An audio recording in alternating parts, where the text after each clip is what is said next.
Благодарам подпредседателя. Почитувам председател на владата, почитувани министри, почитувани колеги пратеници, почитувани представници од медиумите, почитувана македонска јавност. На денешната седница посветена на пратенички прашања, имам 3 пратенички прашања до председателот на владата, господинот Христијан Мицкоски. Моето прво прашање се однесува на здравствениот сектор, пред се бидејќи доаѓам од таа стручна област, која што е една од клучните столбови на секое општество. А мора да признаеме дека вложувањата во човечкиот капитал се од огромно значење.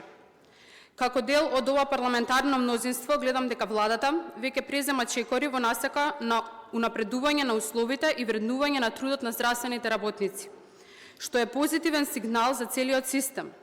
А она што мене ме интересира се конкретните бројки и податоци, колкав процент изнесува зголемувањето на платите на здравствените работници во јавните здравствени установи и каква е визијата на владата за нивното понатамошно системско напредување. Второто прашање се однесува на борбата против корупцијата, тема која е од суштинско значење за функционирањето на правната држава и за јакнување на довербата на граѓаните во институциите. Воедно, во речиси сите неодамнешни истражувања, граѓаните нотираат токму корупцијата како еден од најголемите проблеми со кои државата се соочува покрај економската состојба и животниот стандард. Како дел од ова парламентарно мнозинство, сведоци сме дека владата постави јасен приоритет на ова прашање, при што во изминатиот период се забележуваат конкретни активности и постапувања од страна на надлежните институции, кои после долг период постапуваат соодветно и неселективно, што испраќа силна порака до нашите граѓани дека никој не е над законот.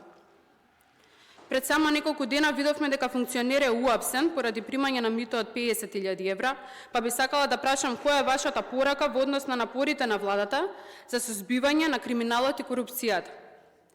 Третото прашање се однесува на економијата, особено во контекстот на актуелните глобални и безбедносни предизвици, каде што одржувањето на стабилен економски раст е од клучно значење за развојот на државата и благосостојбата на граѓаните. Како дел од ова парламентарно мнозинство, сметам дека е важно јавноста да има јасна слика за економските движења и ефектите од владините политики, особено во делот на растот и неговото влијание врз секојдневниот живот. Она што мене ме интересира, верувам и граѓаните, се најновите официјални параметри, колкав е растот на БДП и како владата ја оценува неговата улога во зајакнување на економската стабилност и подобрување на животниот стандард на граѓаните. Ви благодарам.